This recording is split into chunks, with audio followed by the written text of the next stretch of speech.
সাবেক ভূমিমন্ত্রী সাইফুজ্জামান চৌধুরী আঙুল ফুলে কলা গাছ নয়, রীতিমতো বটগাছ বনে গেছেন তিনি। শুধুমাত্র ইংল্যান্ডেই তার বাড়ির সংখ্যা ৩৬০টি। এর মধ্যে ২০১৬ সাল থেকে ২০২১ সাল পর্যন্ত ৫ বছরে কিনেছেন ২৬৫টি বাড়ি। তার সবগুলো বাড়ির বর্তমান বাজার মূল্য ৩,৮২৪ কোটি টাকার বেশি। আল জাজিরার একটি প্রতিবেদনে উঠে এসেছে তার এই সকল সম্পত্তির গোপন তথ্য। এছাড়া লন্ডনের বাইরে দুবাইতেও ৫৪টি সম্পদের মালিক সাইফুজ্জামান, আর আমেরিকায় আছে ৯টি বিলাসবহুল অ্যাপার্টমেন্ট। প্রতিবেদনের মাধ্যমে জানা যায়, লন্ডনে সাইফুজ্জামান চৌধুরীর হয়ে সব সম্পদ দেখাশোনা করেন চট্টগ্রামের রিপন মাহমুদ। এছাড়া সাইফুজ্জামান দাবি করেন, তার এই সকল সম্পদ ও ব্যবসার কথা জানতেন স্বয়ং সাবেক প্রধানমন্ত্রী শেখ হাসিনাও। তিনি নিজেকে শেখ হাসিনার খুব কাছের ও বিশ্বস্ত লোক হিসেবে দাবি করেন।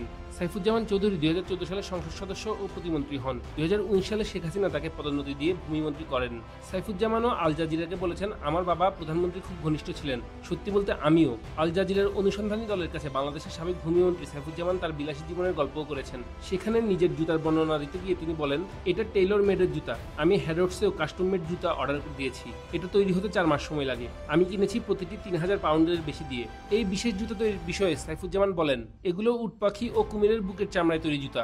সম্পূর্ণ বুকের চামড়ায় তৈরিগুলোর দাম ৬,০০০ পাউন্ড, আর অর্ধেক কুমিরের বুকের চামড়া ও বাছুরের চামড়ার অর্ধেক দিয়ে তৈরি জুতার দাম ৩,০০০ পাউন্ড। শুট পছন্দ করেন জানিয়ে সাইফুজ্জামান বলেন, প্রতিবার তিনি লন্ডনে গেলে ২-৩,০০০ পাউন্ড শুট কিনতে ব্যয় করেন। বাংলাদেশ থেকে যুক্তরাজ্যে এত টাকা নেওয়ার পদ্ধতির বিষয়ে জানতে চাইলে তিনি বলেছেন, আমার দুবাইয়ে একটি ব্যবসা আছে। সেখানে একটা রিয়েল এস্টেটের কেনাবেচার ব্যবসা করি আমি। দুবাই থেকে এখানে টাকা আনি। বাংলাদেশ থেকে দুবাইয়ে কিভাবে টাকা আসে সেটা ব্যাখ্যা করে রিপন জানায়, দুবাইয়ের কোম্পানিগুলোর সঙ্গে বাংলাদেশের কোম্পানির ব্যবসা দেখিয়ে টাকা নেওয়া হয়। সাইফুজ্জামানের এজেন্ট রিপন এক পর্যায়ে আল জাজিরার সাংবাদিকদের জানিয়েছেন, নিউ ইয়র্ক ও সান ফ্রান্সিসকোতে সাইফুজ্জামানের $২ কোটি স্টক রয়েছে। দুবাইয়ের বিনিয়োগ করা আছে $১৯.৫ কোটি। লন্ডনে বিনিয়োগ করা আছে $৩০ কোটি।